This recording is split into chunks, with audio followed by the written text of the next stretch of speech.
right. This one is from our dear friends at Marijuana Moment. Federal officials are suddenly seizing marijuana from state-licensed businesses, leaving industry perplexed. Kyle Yeager reports. Federal officials have been seizing hundreds of thousands of dollars worth of marijuana from state-licensed cannabis businesses in New Mexico in recent weeks, detaining industry workers in what appears to be a localized escalation of national prohibition enforcement, even as the federal government has largely refrained from interfering with the implementation of state legalization laws in recent years. New Mexico marijuana businesses report that more than a dozen U.S. Customs and Border Protection seizures, particularly at interior checkpoints around the Las Cruces area, are a relatively new phenomenon. Since adult-use marijuana sales launched in the state in 2022, the operators say that they've generally been able to transport their products to testing facilities and retailers without incident. Starting around 2 months ago, however, the agency has evidently taken a more proactive approach to enforcing federal prohibition, taking hundreds of pounds of cannabis at the checkpoints inside the state. CBP is able to carry out its activities within 100 miles of the U.S. border. There are a lot of really successful, important cannabis producers and cannabis manufacturers operating south of those checkpoints, Ben Lewinger, executive director of the New Mexico Cannabis Chamber of Commerce, told Marijuana Moment. Basically, every road that you could take from the southern to the northern part of the state, you have to go through one of these checkpoints. And it's just bifurcating the industry and making it impossible for people in the southern part of the state to get their products to anywhere in the central or northern part of the state. CBP has made at least 13 stops and seizures of state legal marijuana products since February, Lewinger said, adding that he wouldn't be surprised if it's twice that number. I'm certain that it's underreported, he said. I think there's a lot of people who still have fear and the stigma that they don't want to rattle cages. Matt Chadwick, CEO of vertically integrated New Mexico marijuana business Top Crop Cannabis Co., told Marijuana Moment that his employees was transporting about 22 pounds of product valued at about $139,000 to their Albuquerque locations on February 14th when the vehicle was stopped at a CBP checkpoint and the dog alerted agents to the smell, leading to a secondary inspection. We've been doing this for over a year without any implications. Now they ended up detaining him, put him in a cell, and he was there for over 3 hours, Chadwick said. They finally released him and gave him his vehicle back, gave him no documentation, and didn't give any of the product back. The agent said that the agent said he would see something in the mail on how he can get reimbursed for the product that was taken. We've never seen anything, he said. Other impacted businesses, including Schway's, did receive documentation, though in some cases, there's nothing indicating a possible reimbursement for seized product. Don Pabon, chief legal officer at Schway's and former Colorado legislator, shared the document of his employees' receipt that his employees received after they were stopped by the CBP checkpoint on March 22nd. After agents seized about 5 pounds of flour and edible products, the worker received a custody receipt for seized property and evidence that acknowledged the vehicle was transporting THC products for a dispensary. Curiously, however, the actual itemized list of seized property only describes the vehicle itself without an estimated value, and the car was not actually seized, as the workers were eventually allowed to drive away, just without the cannabis intended for retail.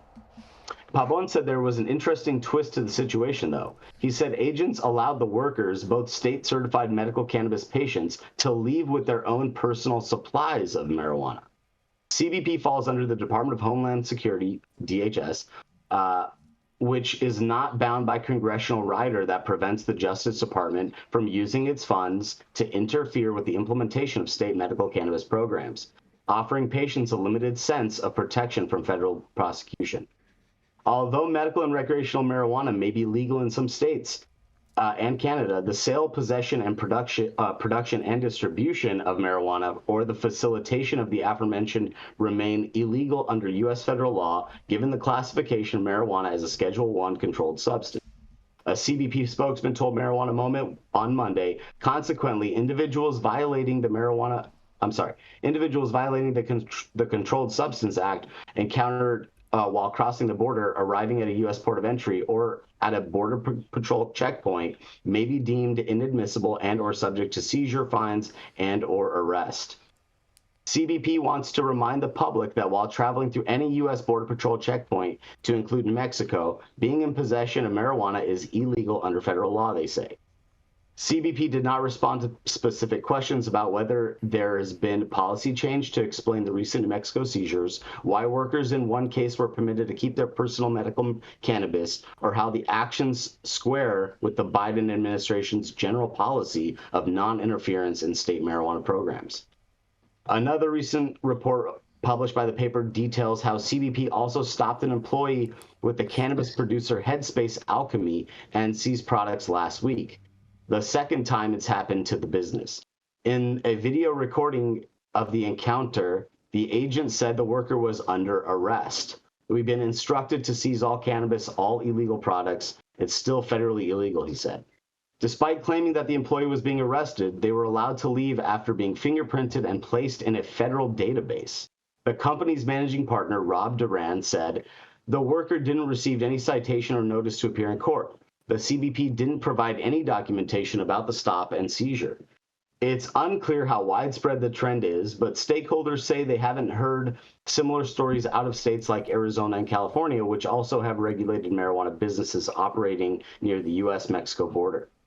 For now, there's no clear solution to the New Mexico cannabis industry's CBP problem, or a clear answer why it's happening 2 years after the state's adult use market first opened. In the meantime, businesses have been reaching out to members of New Mexico's congressional delegation for support. U.S. Senator Martin Heinrich, a Democrat from New Mexico, said in a statement to QRQE, DHS should focus its checkpoint enforcement activities on combating illegal fentanyl trafficking, not seizing cannabis that's being transported in compliance with state law. New Mexicans are depending on federal law enforcement to do everything they can do to keep our communities safe, he said. Our resources should be used to maximize resident safety, not distract from it. Rep. Gabe Vasquez, another Democrat from New Mexico office, said that the issue has been raised with the congressman and his office is looking into it.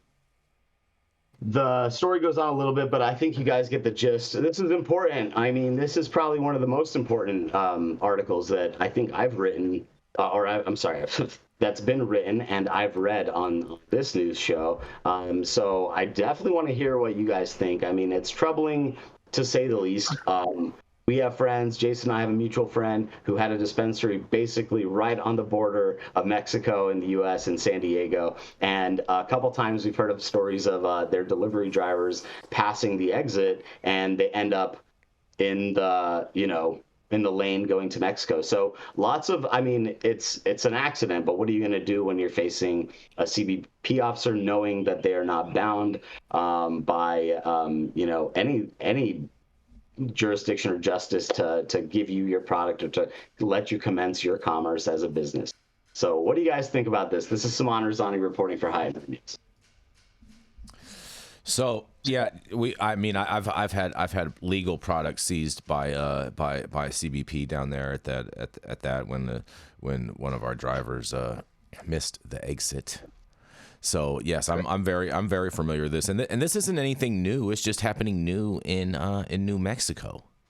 But they're starting it 2 years after the fact, right? It's like if they've been allowed. I mean, it doesn't matter when they started, bro. That might be the first time that there was enough businesses open to where they had to take those roads to transport it there. So I'm not. Well, they're saying that there's no way for you to get from north to south without passing a checkpoint, right? So it's like if those businesses started in the last 2 months, okay, maybe. But if they started any time in the last year and they were transporting through those checkpoints, something's up. Something's a little fishy. Obviously, it's discretionary, right? And that's the problem. That's the issue. Is that one day I can do it, the next day because there's a new lieutenant or whatever, somebody has a hard on for cannabis. No. I disagree with that.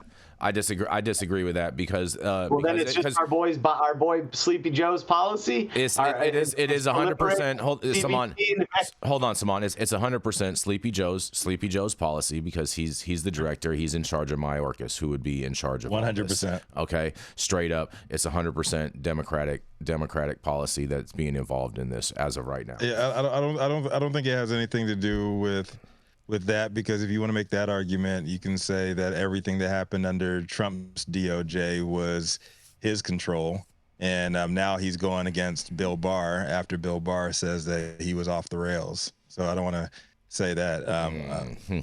I think this is you got to follow the money on this one. I think it might be some agents got a bone to pick, like whether they're going rogue with what they're doing. They probably got some illegals that are like willing to pay him a high price for seizing the weed off of the truck, so then that way they can go resell it on the streets. I don't think it's agents going rogue. I think most of our law enforcement there was just staff, an article about that just the other day that came out that was about agents that had gone rogue. One agent got caught. but look, agents going rogue is what organizations say when they want to disavow the actions of their line staff. Okay, let's be really clear. But hold on. Look at the history. But look at the history. Yarrow, has it not always been, quote unquote, a few bad apples that ruined a bunch? Like no, Oliver North took the fall, but General Richard Secord called the shots. No, agents don't go rogue. These men and women who dedicate their lives and careers to being law enforcement line staff follow the chain of command. The majority of the time, nobody's going rogue. So I think somebody above them's politics does not jibe with what they joined the agency for. Sure, but I think we have to assume that there's culpability further up the chain of command, and we don't know how far that goes. What's really challenging about this is that Saman stole my lines because he finished his article by saying exactly what I was going to say when he finished, which is that this is the most significant article we've covered today, maybe this week, and potentially this year, because this is going to have a chilling effect on state legal programs, investment into those businesses, opportunities for entrepreneurs. And for the most part, we've had the feds not enforce against state legal programs, state legal operators, and state legal activities. And so this, Saman, thank you for bringing, I think, the most substantial article of the year, and this is concerning on a lot of levels. But this isn't new. Yeah. This isn't new, Yarrow. This was happening in California a few years ago. Like, this isn't new. I don't see it as that substantial. It's just happening in a different state. Jay, it's not like it's happening. They weren't doing this in Cali. They were doing this in California. They were doing it at the stops. Yes, they were. How many CBP checkpoints are there? There's not many. It's IE and San Diego. It's like there's not many, bro. And anytime you're coming up from San Diego, bro, you're going through that checkpoint. You don't have to worry about that because most of the weed's coming from up north anyway, right? It doesn't matter, bro. You're still driving up. But even when you go, even when you're traveling north, Saman, you still have money, which is the proceeds from that, and they have the manifest, and so they can just take that. And I've seen that happen too.